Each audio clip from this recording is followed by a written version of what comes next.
Hey y'all, hope you're doing good today.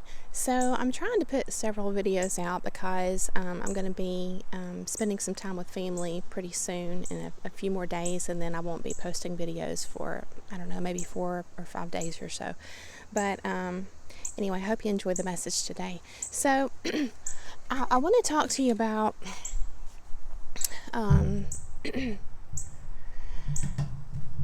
essentially, there's so many different ways I can explain this, but essentially I'm going to be talking about refining your discernment in such a way that you can maintain peace.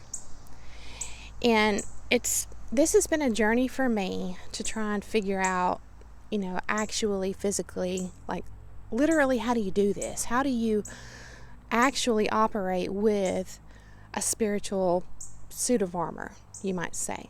Like, what does that really mean? And so I've been trying to work through this for some time, and I think I'm getting a little bit clearer on that, and I just wanted to share some thoughts on that with you all.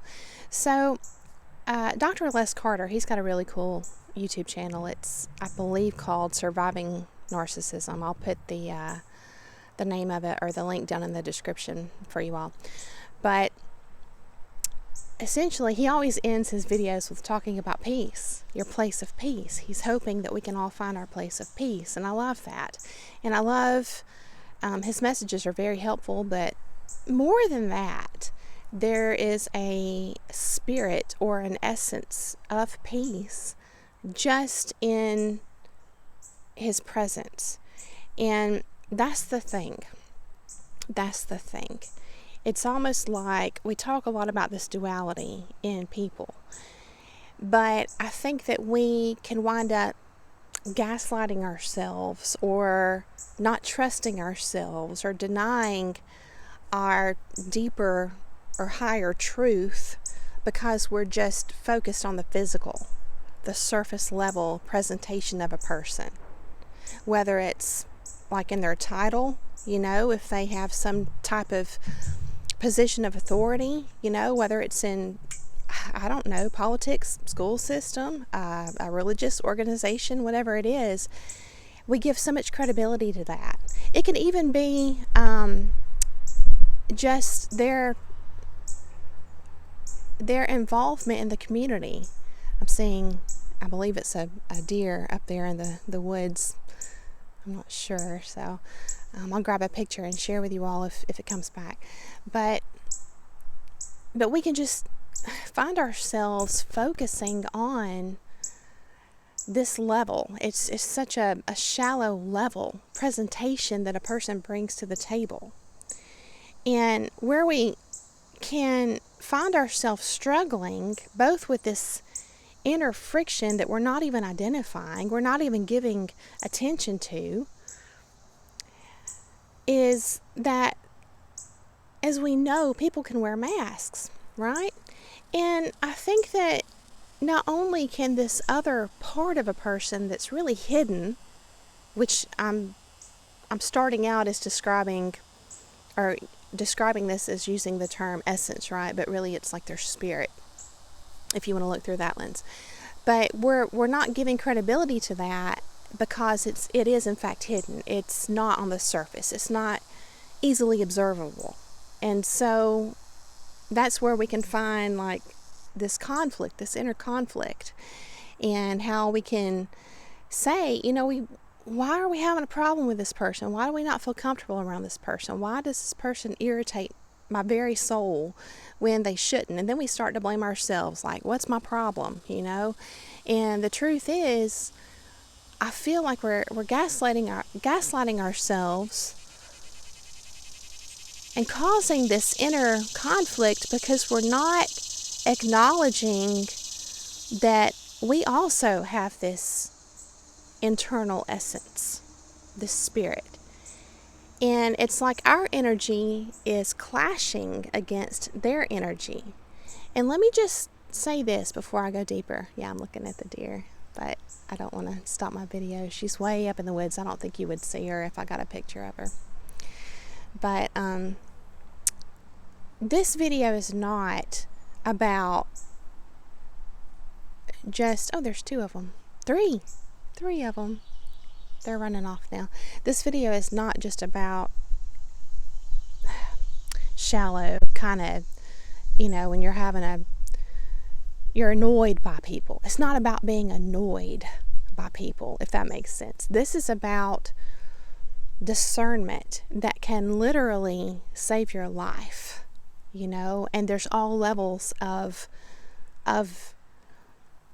this detection system within you, and how we're going to be talking about that, about how you don't really know when you sense these bad vibrations from another person, this bad energy from another person. When you're sensing that, picking up on that, you don't know to what degree their spirit is corrupted. It might just be unacknowledged and unworked through issues, that they have, that they're not even conscious of. Or it could be something that they are aware of. And sometimes these people will look straight at you and say, yeah, I know I have a problem. I mean, I've had that happen.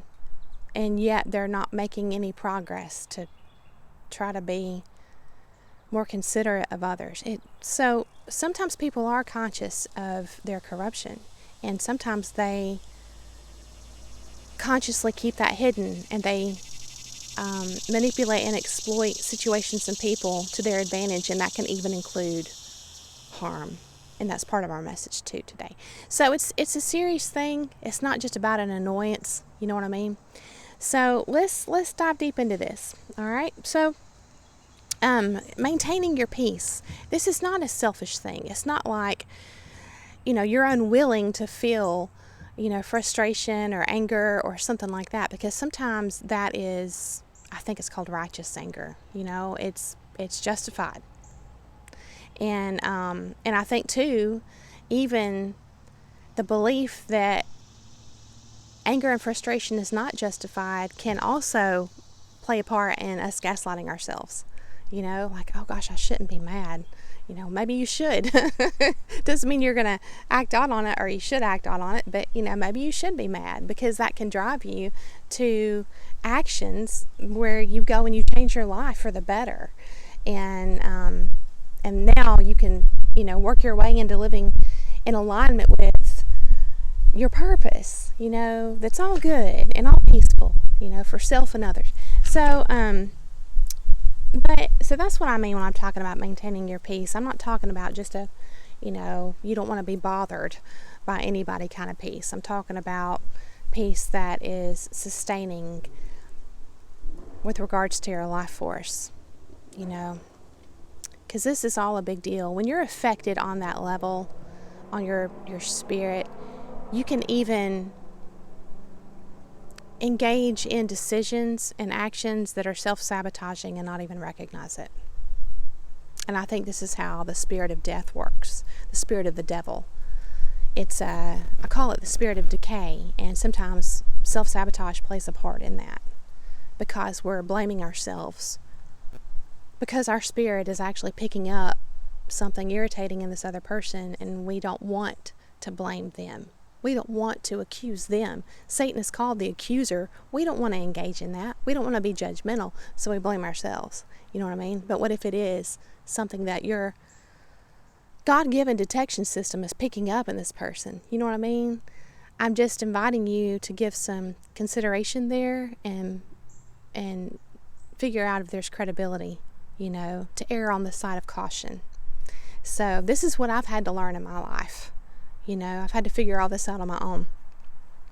So it's about not being swayed. I've talked in the past about having this cord, or this holy root that you can grab onto, and it sustains you, and you're not swayed.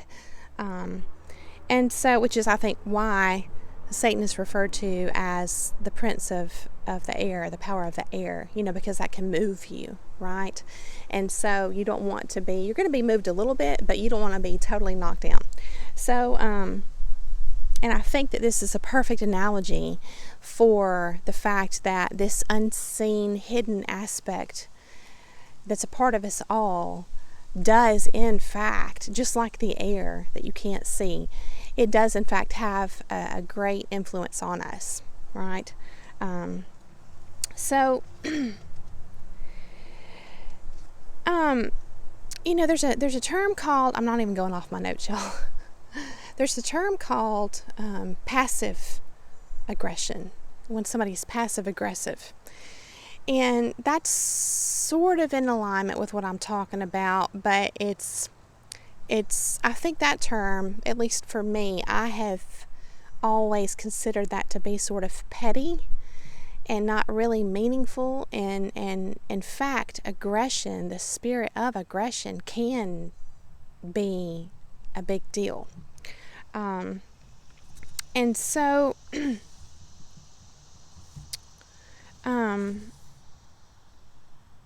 one approach you can take is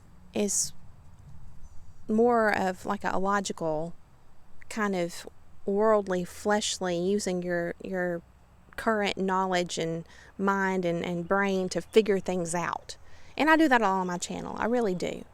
But the truth of it is, in my life, logic has failed me. It has failed me because I have looked at the logical, the literal, what's right in front of me, and you can check boxes off when you're trying to make a decision with being close with a person, as an example, right? They can tick all those boxes, and you're like, okay, I'm good, it's good. And then that can all be a facade.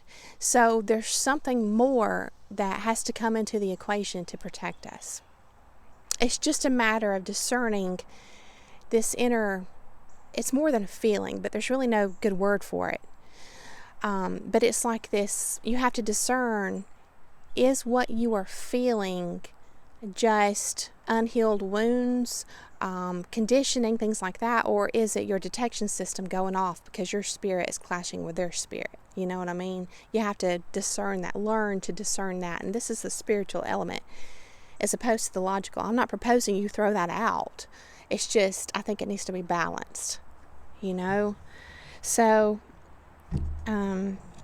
I've made notes about like things you can actually look for in the logical, like, if this person is triggering you a lot, it's easy to want to blame yourself, like, why am I triggered and stuff again, but they could be sadistic, literally, and so you can look for things like duper's delight, where they'll have a little grin and stuff, like when they set you off. And so it helps to kind of approach, examining a situation, a group, person, whatever, that way. It does help to do that, but it doesn't need to be the only tactic, in my opinion. You can also notice, this came to me this morning, and this really was the inspiration for this entire message. In my experience, one of the biggest red flags in people, and these are, people that have been in big roles in my life, okay? One of the biggest red flags has been a spirit of aggression. And I'm not saying these are bad people, but it's a spirit of aggression that manifests in different circumstances in these people. And again, this is not about judgment of others or self, because we can all kind of have this, sometimes a spirit of aggression can be prompted and manifest because of the motive of protecting oneself or one's family. You see what I'm saying? So it can be prompted because of that, for a good reason. But I'm just talking about if you see this pattern in a person of aggression on the regular, and this is where language fails, and spirit can fill in the gaps for us. You know what I mean? As far as this detection system. But just look, and if you want to look at the logic side, you can say, okay, well, does their spirit of aggression seem to cause fear in others?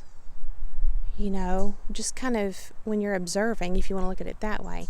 But ultimately, it's what their spirit, whatever you want to call it, or however you want to assess it. Maybe you don't even take the time to assess it and put a label on it. Maybe you just notice it. And you notice too how it's oftentimes in contrast with their position in society, or what they're trying to, how they're trying to present themselves with people. And that to me is a good indicator of if they're conscious of it or not, this negative spirit within them. If they're hiding it on purpose, you'll see this duality. They're just trying to be super nice or super helpful or whatever, and yet this spirit of aggression comes out. There's a conflict within them, and you can see that, versus someone who maybe is aggressive or easily triggered because they have unhealed problems, wounds that they haven't worked through or whatever. There's usually not a duality. They still may be aware of being triggered, and maybe they try not to be triggered, but they're not going overboard trying to cover it up or whatever. You see what I'm saying? So without, again, trying to figure all this out with your mind too much, your spirit is quicker. It's quicker. This inner discernment can just cut right through. You see what I'm saying? That's my experience. So, yes, whatever you want to call this inside,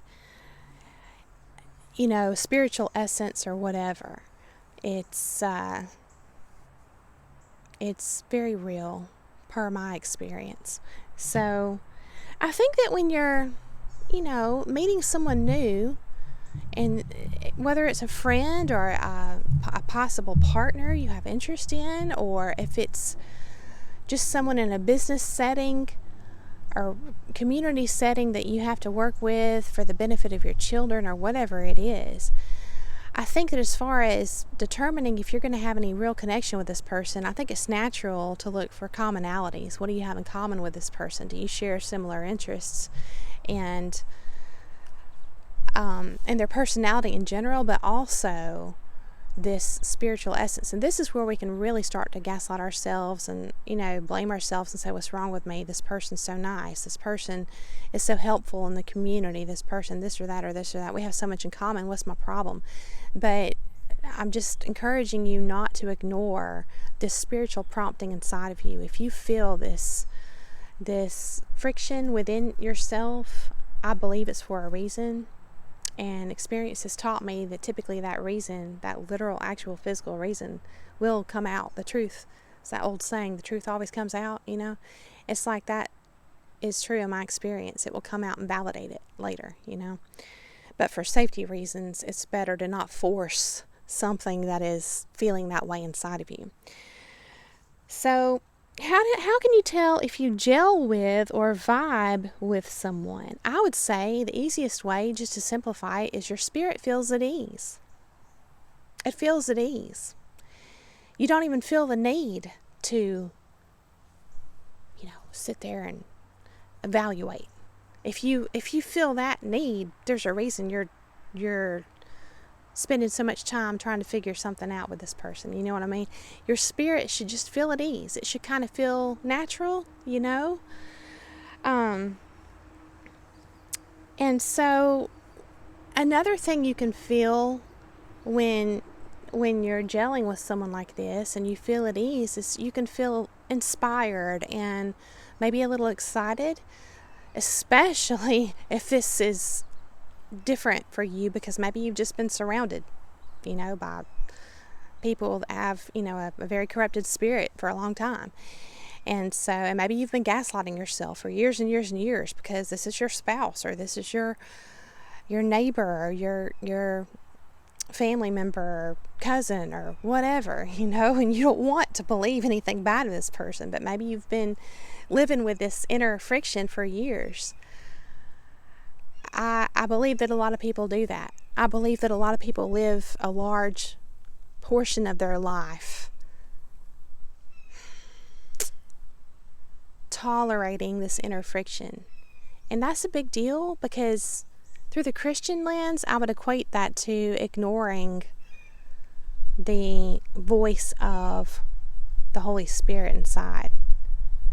And we're going to pay for that. You know what I mean? There's going to be consequence. But that's the whole reason why I'm making these videos. I don't want you to have a bad outcome in your life or negative consequences.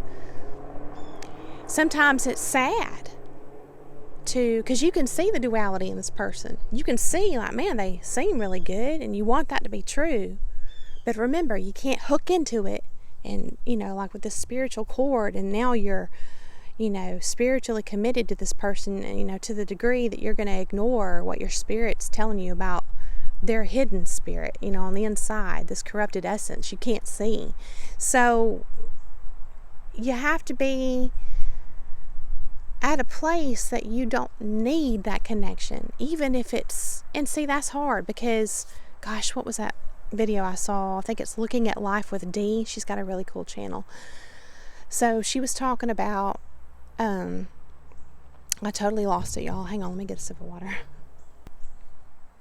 Okay, now I remember. Dee was talking about Maslow, and I think I have called it Maslow in the past, but Maslow's hierarchy of needs.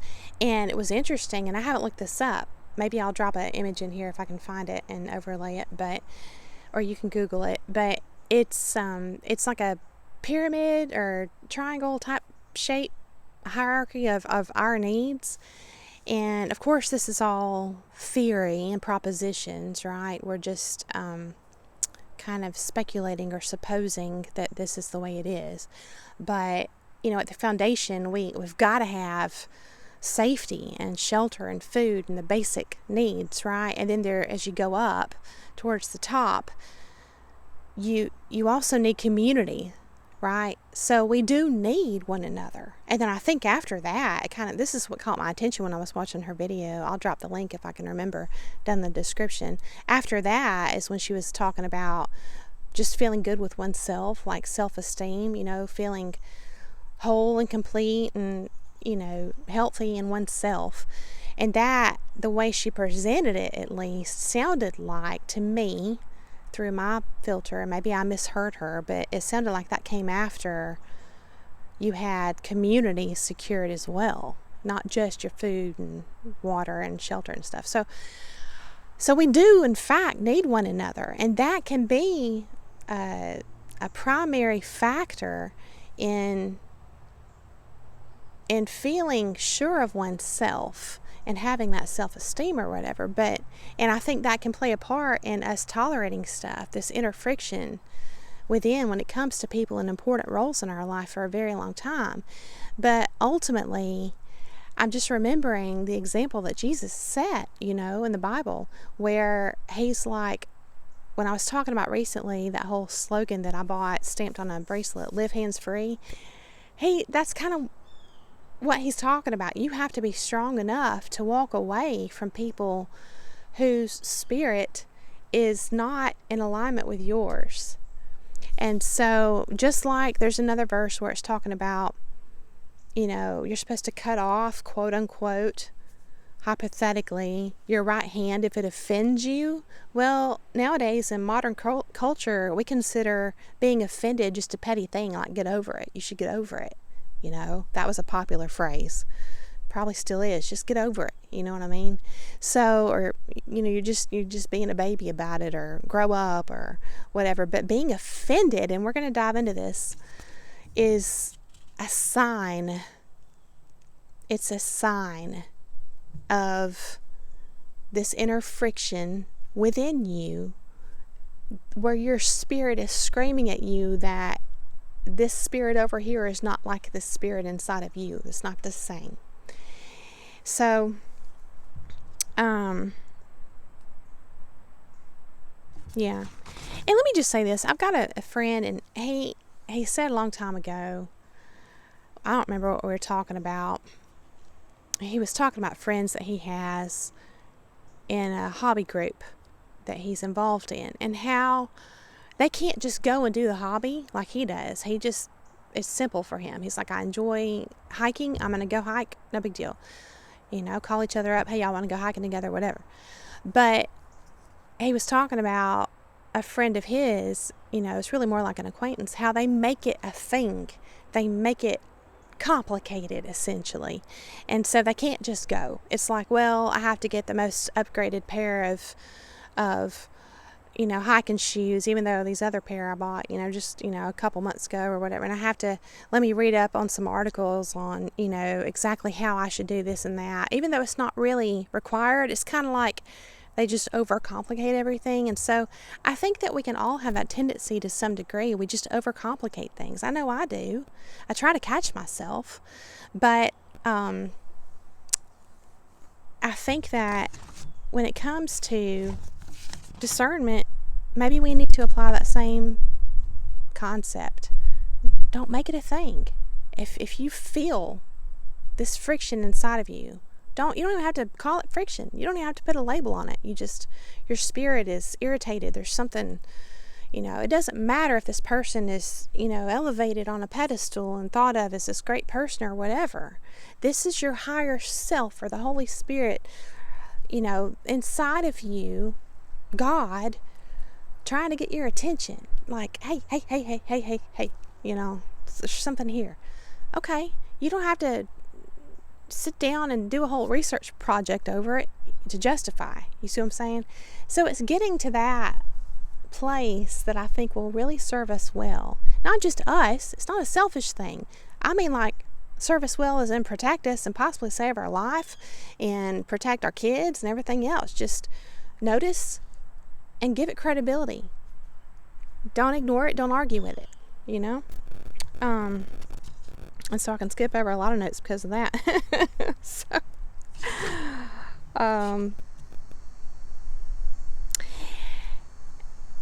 Yeah, it's kind of like when you're looking at, the Bible says we fight not with, or battle not with the flesh and blood, Remember that. That's like the outside presentation of a group or person. It's what's on the inside, the principles and principalities. It's about what's on the inside. And how can you really capture that in words? You know what I mean? But essentially that's what that means. So it's sort of like the body is a veil. It's like smoke and mirrors, right? And we can get entranced with this outer presentation and then not see what's screaming at our insides. See? So I want to talk about being in harmony. That word came to me for some reason, harmony. And I think that if we can make it a habit of trusting what we feel when we're in the presence of another spirit, if we can trust how that impacts us, right? We can learn to live in harmony with this inner guidance. And when we do that, we will begin to act and make decisions and everything in our life in such a way that we're not betraying ourselves. That's what creates that inner friction that sometimes people live with for years, and they ignore it and they suffer for it greatly. I do believe there's a body, mind, spirit connection, and I think that this stuff can manifest and poison yourself in many ways when you ignore this spiritual poison that is invisible, even like the air. It can, and that's what I mean when I say self-betrayal, and you suffer for it. So we don't want to do the opposite anymore of what our spirit is prompting us to do. And if it's a good spirit inside of us prompting us, then it's going to prompt us to position ourselves and our families in a place of peace and protection and all good things, right? So I was looking at the definition of harmony, and it means combination of tones pleasing to the ear. And this reminds me of, a tone, a sound is like a vibration, which is why I think people talk about picking up vibes, and I was reminded of Marky Mark and the Funky Bunch back in the early 90s, I think. Good Vibrations. I actually was in a dance group back then, and we won first place dancing to that song. It was a lot of fun. But side note, but harmonic, the word harmonic means relating to music. And then I thought, okay, and doing a little quick word study, y'all know I'm not an expert whatsoever. I just do this for fun.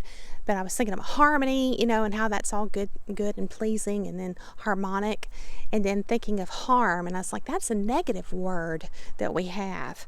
So I was looking that up, and I was like, okay, what's the Latin word for harm? And it's actually nocere or nocere. So the Latin word for agreement, which is really like harmony, would be harmonia. So I found that interesting, how there was a difference there. But essentially, there's several different old words that influenced today's term harm. Several different words from the past, okay? And they represented different things, but they were all pulled together again to create this current term of harm. And the things that they represented are as such, okay? Grief and sorrow, hurt, pain, insult, and evil.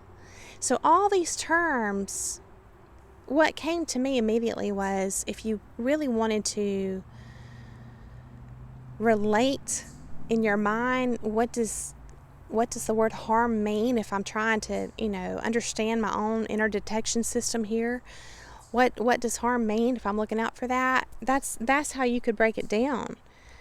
Spirits, other spirits or situations or groups out there that cause you grief, that cause you sorrow, that cause you obviously hurt or pain. And also insult. Again, our modern society and culture persuades us to just brush that off, We're shamed if we feel insulted, like we're just being petty, but maybe we're not, see. So, if you think about it, this spirit that is not rooted in goodness can present itself in many different ways. And so it's always best, this has been what I have determined for myself. If you can, the sooner you can leave or distance yourself from a spirit causing these kinds of feelings within you, the sooner you can leave is probably better, because you're going to be protecting yourself. These are all different facets of the same spirit of darkness, or whatever label you want to use. I won't get caught up on that, right? So just view it that way, just different facets. So again, there was the Latin word nocere, meaning harm, and that's actually related to noxious, Noxious, and the definition of noxious is harmful, poisonous, or very unpleasant. And the example it gave was related to fumes, right? The air, again, another tie-in to the spiritual reference of the spirit of darkness, right? The devil, Satan. So again, when you throw ob on the front, obnoxious, it seems like we're just complaining about, a nuisance, right? And then that's what we use to gaslight ourselves. Like, calm down, just why are you so triggered or whatever. And we do that so that we don't recognize what is actually a threat in front of us as a threat. We're not recognizing it anymore. We have not dismissed it, we have just kind of downplayed it. You know what I mean? And so let me just share this with you. This was my big aha. This is how it's fun for me to go down these rabbit holes of word study. So the online etymology dictionary for the term obnoxious, in the 1580s, it meant subject to the authority of another. See, as a person who believes in and appreciates, the good and peaceful and loving Creator God, right? We're told in the commandments we're not supposed to place anyone else above Him, right? We're not to have any other gods before the Creator God, right? And so this is to me getting into the why we feel this inner friction. It's like we might apply labels to, okay, they seem obnoxious. Okay, that was insulting to me. And then we downplay it, or however we want to figure out what just went down in a situation. But the truth is, there's some real substance to this. So again, and we're just kind of building a case for that, right? Obnoxious. Subject to the authority of another. See what I'm saying? Now we are, instead of holding strong to this spiritual cord that is going to protect us and keep us safe because we're listening to the Holy Spirit through the Christian lens, right?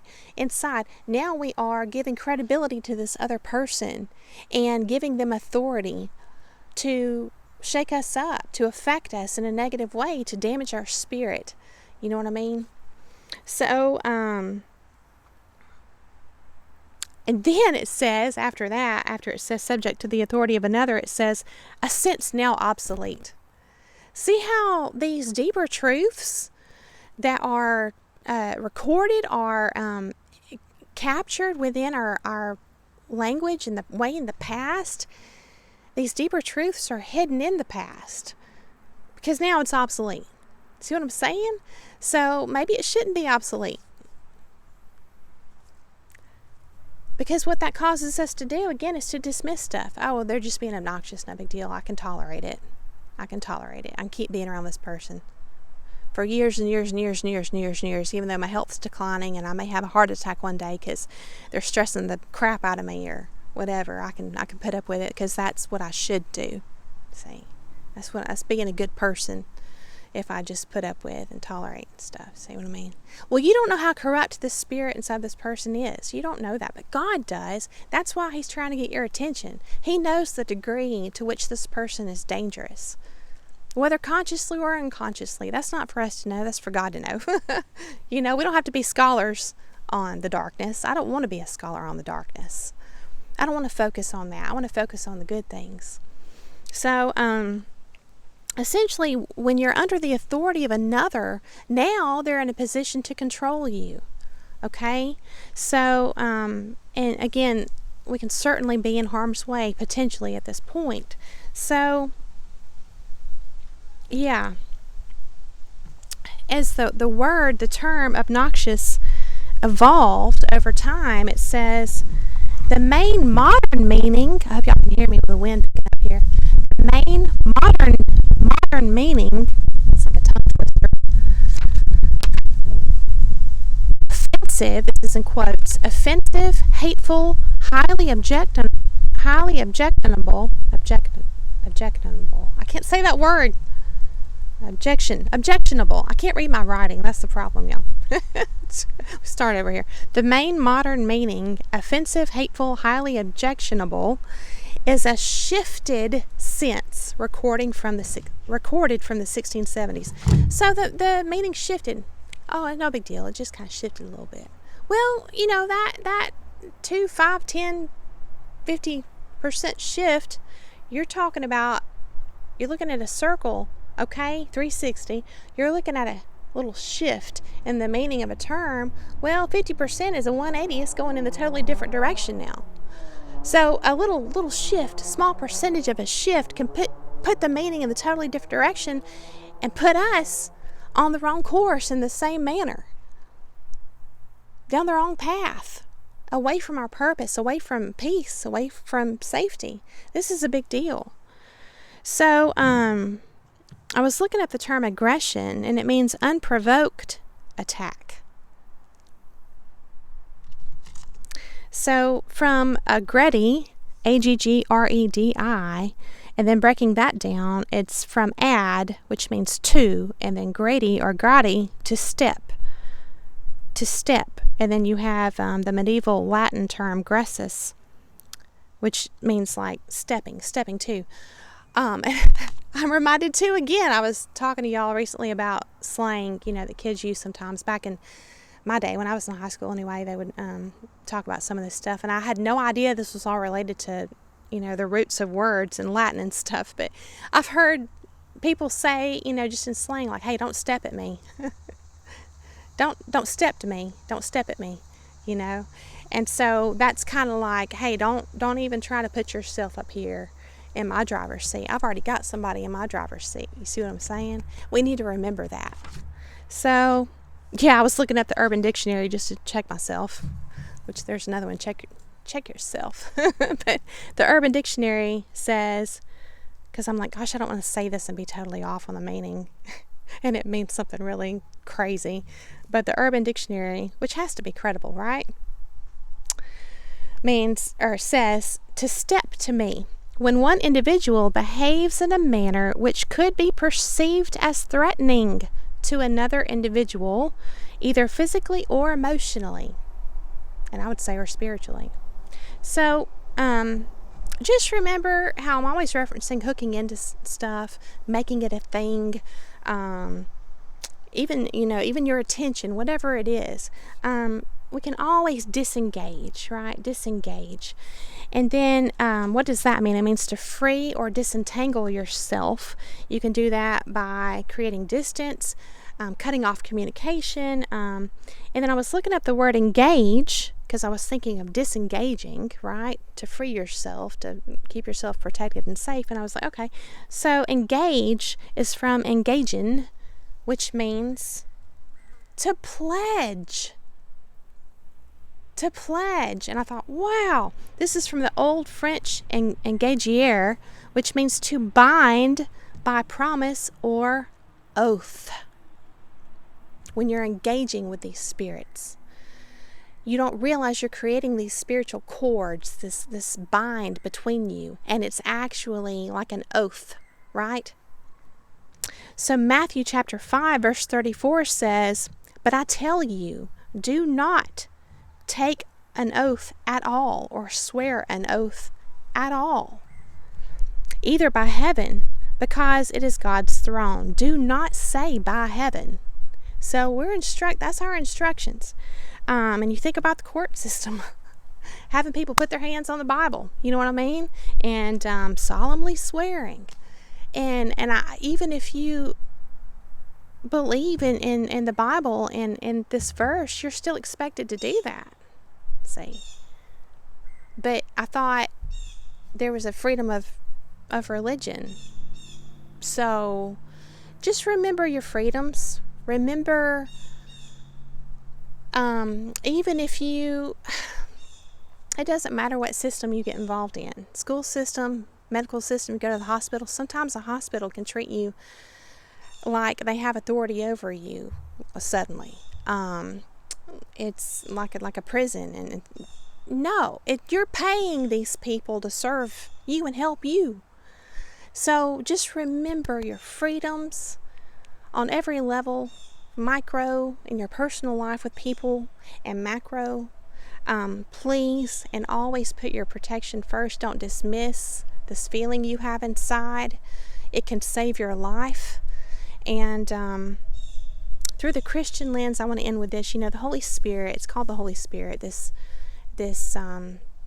inner guidance, right? Well, it's also referenced as the Comforter. So, why? Why would this inner tool of discernment also be described as the Comforter?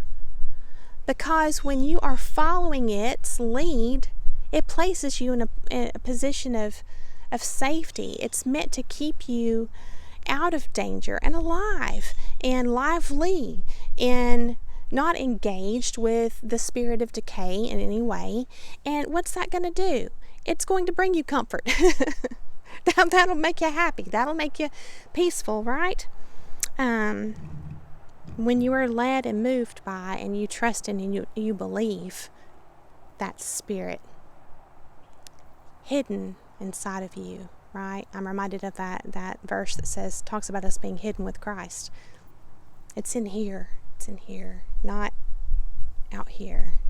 So peace is found in this way. I hope this message has been encouraging, enlightening, inspiring, thought-provoking. I hope it got the wheels turning for you. I thank you so much for coming along to hear the message. And if I have time to do a short video over the next week or so, I'll probably do one more before I'll be with my family for a few days. But I hope that you enjoyed it, and I thank you so much for coming along to hear it. I hope that you have a beautiful day, and I will see you again very soon.